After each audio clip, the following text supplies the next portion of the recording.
We are live. Okay, for anyone viewing this and for everyone here, it is January 26th. Let me see, I have 3:05 p.m. So as chairperson of the Jefferson County Health Department Board of Trustees, I'm going to call this special meeting to order.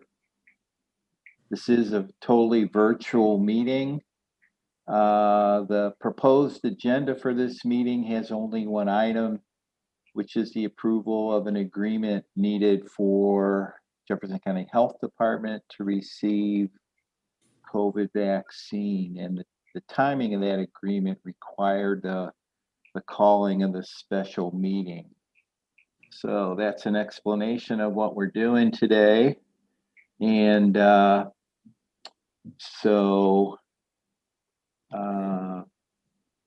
again, call the meeting to order. We usually have a reading of the mission and vision for the health department. Amber, would you mind doing that, please? It's actually on after roll call. Okay, I'm sorry. So we have a roll call. Board members, please. Mr. Deal, Here.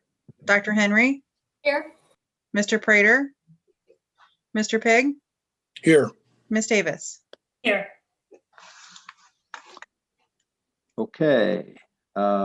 Reading of the mission and vision, please. The mission is JCHD will champion positive health outcomes and behaviors through innovative programs and community engagement.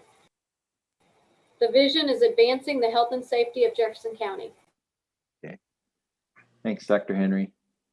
Next, we need approval of the agenda, which you should have all gotten as board members. I make a motion, we approve the agenda as presented. I second. So we have a motion and a second to approve the agenda. Any discussion on that? I'm just curious why we couldn't wait till Thursday to do this in our regular meeting.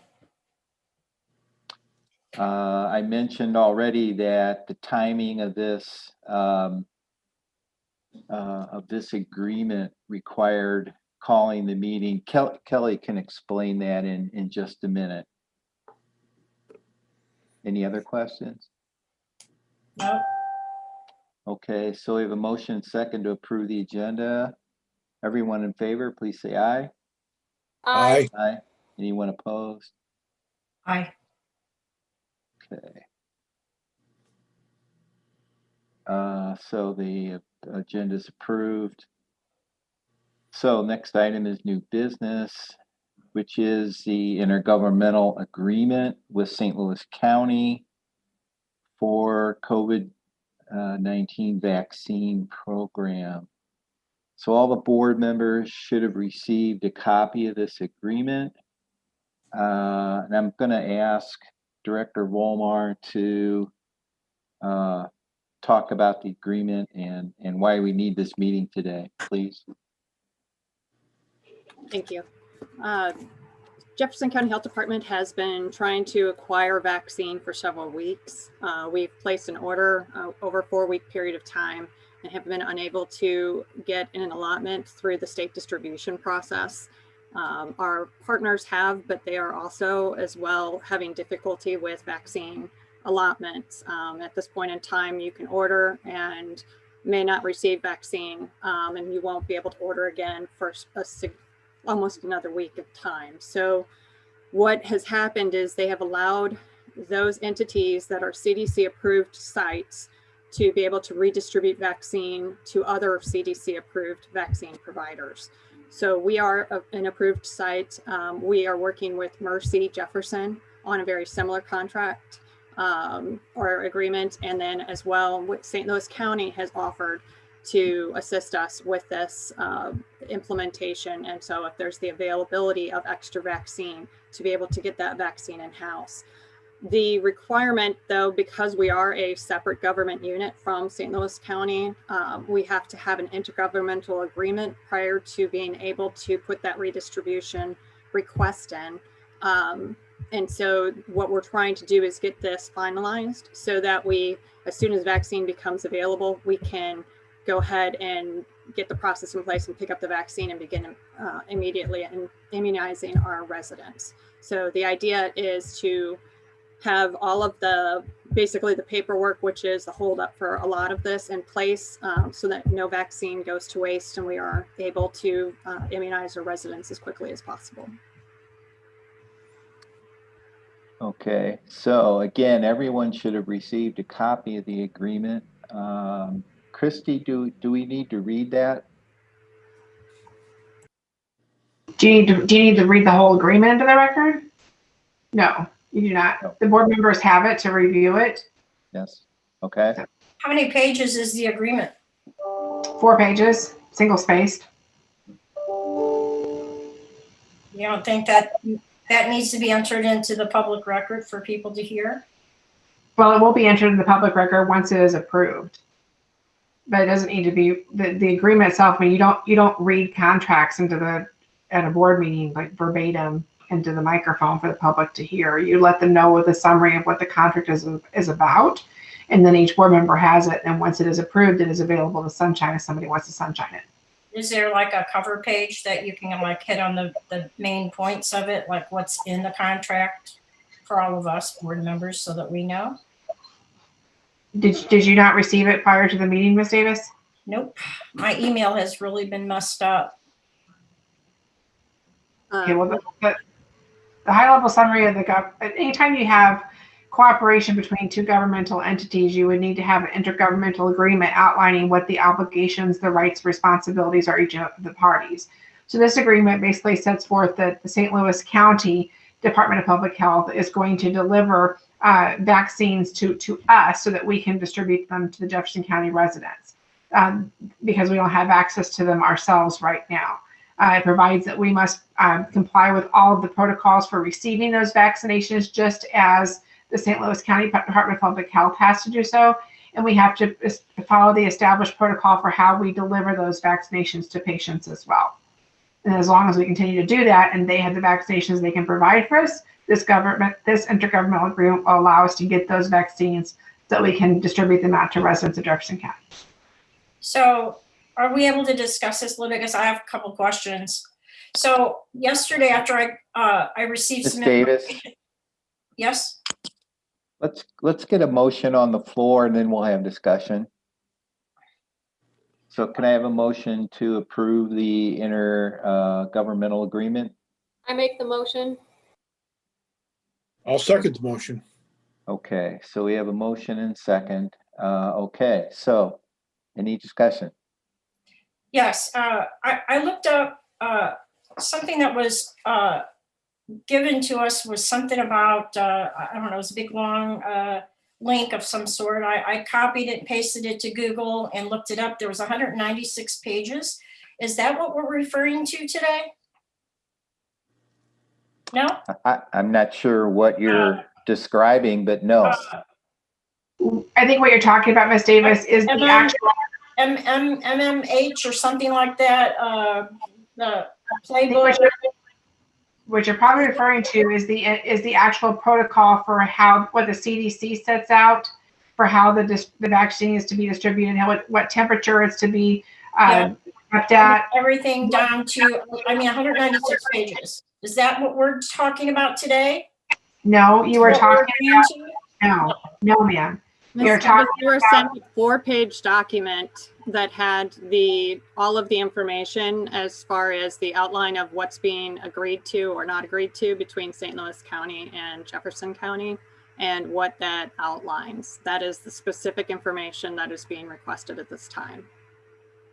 So the reason we're going kind of partnering with St. Louis County is why? Is we're not able to do this on our own as a county because they're going to have leftovers that's sent to us, or why are we not just doing our own thing because we are Jefferson County?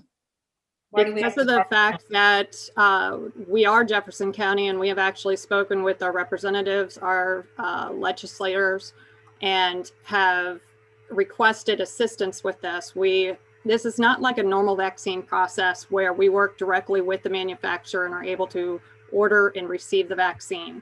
This process is directed from the federal government on down. The allocations are told to the state. The state makes the decision in terms of how those vaccine doses will be allocated and to whom. And then those entities are notified and they will receive the vaccine from the manufacturer. We have no ability at this point in time to gain access to those vaccine doses unless we are doing it through either the state, which we have not been approved for any of our 4 orders up to this point in time, or to go through a redistribution agreement, which is what we're trying to do with multiple partners to ensure we're getting vaccine. So by partnering with St. Louis County, are we obligated to their rules and regulations about anything? Do we have to go by everything they say, or? No. No. So that's a good question. No. When the redistribution process happens, basically what that does is it's a formal process for assigning the vaccine from one entity to another entity. So they have to know where those first doses go, because whoever gets the first doses and delivers them has to get the second doses and have them delivered. So if, say, 50 doses went to St. Louis and they gave them to us, they have to ensure that they know that the next 50 for the second dose come to us. So it's a formal process for tracking how this is happening from one place to the other. And we're not following St. Louis County rules.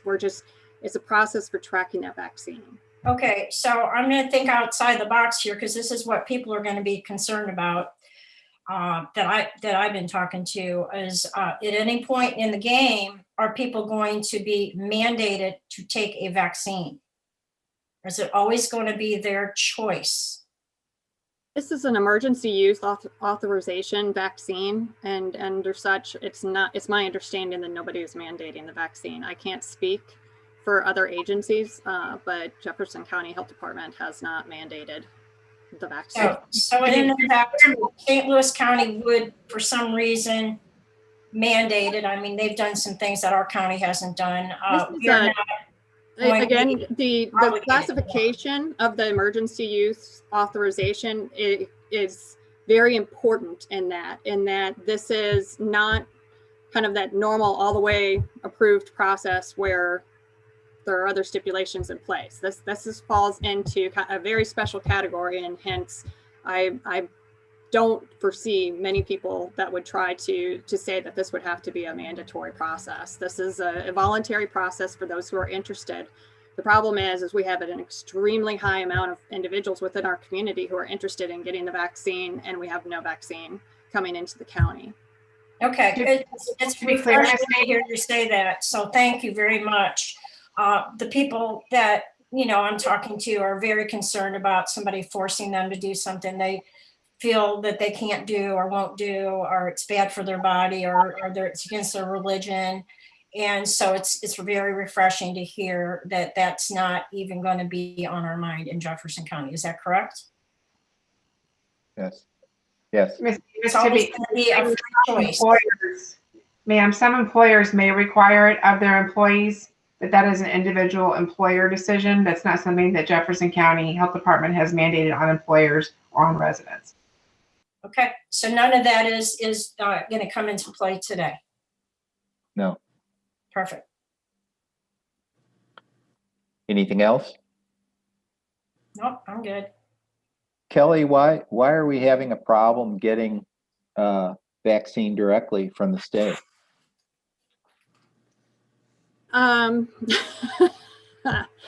You realize I'm on live, right? No, I think there's a multitude of issues that are causing issues within the state of Missouri as far as the distribution. One of them is the allocation that the state itself is receiving is limited. But then within the state, at the state level, as you know, the state of Department of Health is separate from the local departments of health. And so the state department as a separate entity is making a decision as to where that vaccine goes, whether it's to mass vaccination clinics, to hospitals, to health departments. Traditionally, as you know, health departments have been first and foremost in that line in order to do mass vaccination clinics. And that is not the model they have chosen this time. And so with that, they are currently reworking their process to try to make things more efficient, but we have not been able through any of our attempts to get the vaccine. One thing we have done is we were offered a special partnership with a private employer to be able to, our provider, to be able to lease a vaccine that is capable of accepting the Pfizer vaccine. So we are in the final stages of trying to get that ultra cold freezer in. And once we have that, we would have the ability or the flexibility to be able to go with either vaccine. The problem being right now is we just haven't been able to get either of them in on order. So my question is, how many vaccines are available right now? Which ones are you trying to get? Which is the best one, in your opinion? So at this point in time, and within Jefferson County, right now there's 2 vaccines available. Pretty much you have Moderna and Pfizer. Moderna has all been allocated to the long-term care facilities up front.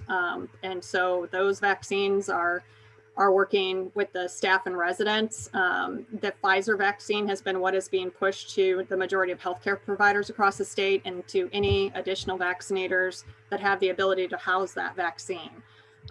There's 2 things that come into play with that is the fact that one, it's the ultra cold storage. You have 10 days from, I believe it's 5 days from the time it's thawed to be able to get the shots in arms and whatnot. But the other piece of that is the smallest order you can ask for is 975 doses of that vaccine. So you have to be able to get a large amount of shots out in a quick amount of time.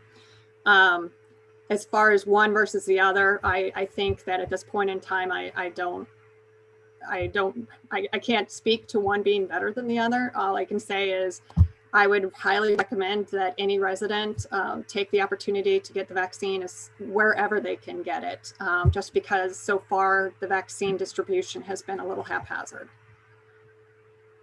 The Pfizer and the Moderna vaccines are both supposed to be about 95% effective, correct? So that's a very good number. Those you don't see that very often.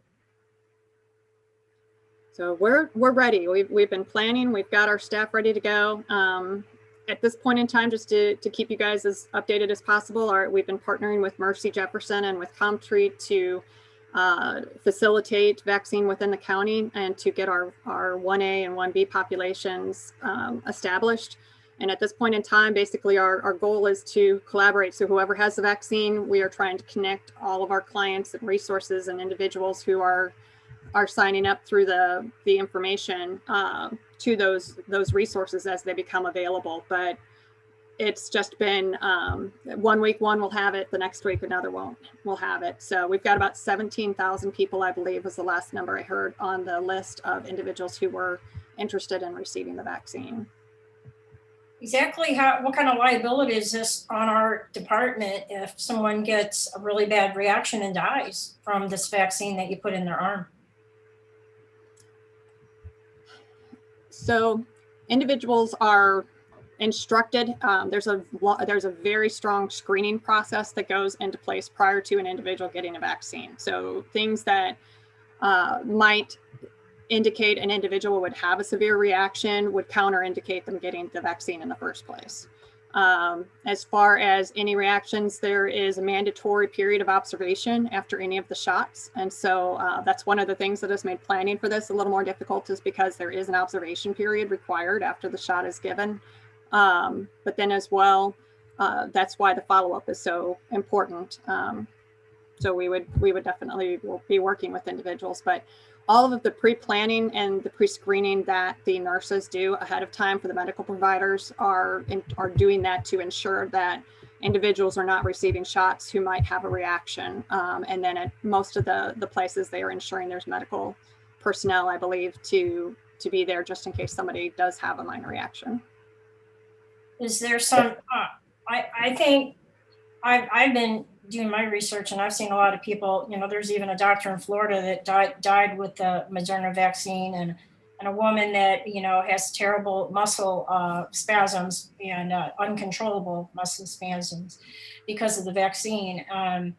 There needs to be accountability for, these companies that are putting these vaccines out.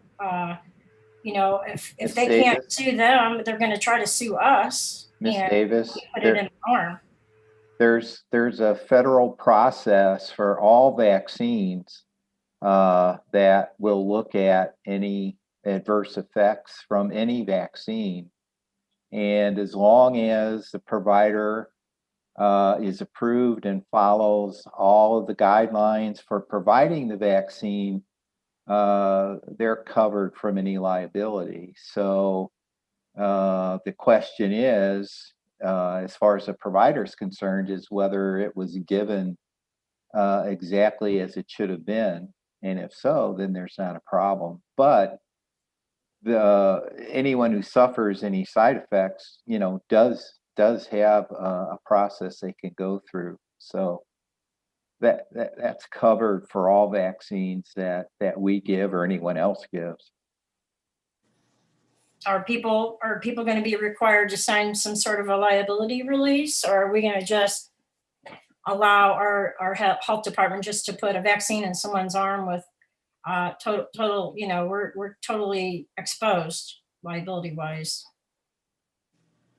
No, as I just said, that's not a problem. Everyone signs an agreement to get the vaccine, as again, everyone does for every vaccine. So all vaccines require an informed statement, an informed consent to receive the vaccine. So prior to receiving any immunization, whether that's a immunization for chickenpox or for COVID, they would list out the information about the vaccine, possible side effects. All of that information would be given to the client prior to, and then once they have read through that fully, then they would sign to say that yes, they've read and they understand and they're giving consent to receive the shot.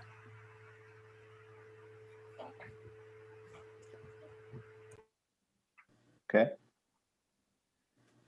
All right, hearing no other discussion, we've got a motion and a second on the table to approve the intergovernmental agreement that we've been discussing. So everyone in favor, please say aye. Aye. Aye. Anyone opposed? I'm opposed. Okay. We have a quorum, and so the agreement passes 3-1. Do we need to do anything more with that, Christy, or is it all that's required? No, that's all that's required. I make a motion to adjourn, please. I second. Okay. And just a reminder, we have our regular January meeting coming up on Thursday at 3:00. But it's a motion on the table to adjourn and second. So all in favor, say aye. Aye. Aye. Okay. Anyone opposed? Okay, we're adjourned for today, and we'll see you on Thursday. All your